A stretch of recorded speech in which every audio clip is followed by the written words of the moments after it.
রবীন্দ্রনাথ ঠাকুরের এক অপূর্ব সৃষ্টি শান্তিনিকেতন। রোজকারের একঘেয়ে জীবন থেকে দুদিনের বিরতি নিয়ে আমরাও বেরিয়ে পড়লাম শান্তিনিকেতনের উদ্দেশ্যে। সেখানে গিয়ে আমরা হোটেল রাঙামাটিতে উঠি এবং সবুজে ঘেরা পরিবেশের মাঝে অবস্থিত এই হোটেলটি ছিল খুবই সুন্দর।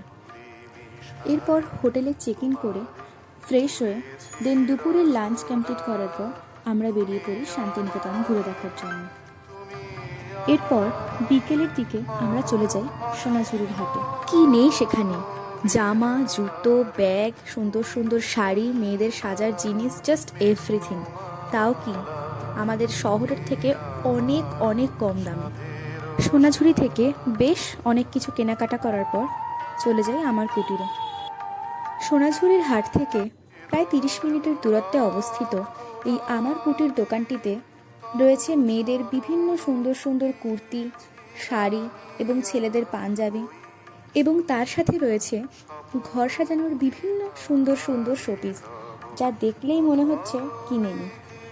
তবে হ্যাঁ, এখানের সব জিনিসপত্রের দাম কিন্তু সোনাঝুরি হাটের থেকে বেশ অনেকটা বেশি ছিল। এরপর আর কি, এই এত জিনিসপত্র কেনাকাটা করার পর এবার বাড়ি ফেরার পালা। তোমাদের সাথে দেখা হচ্ছে নেক্সট ভিডিওতে।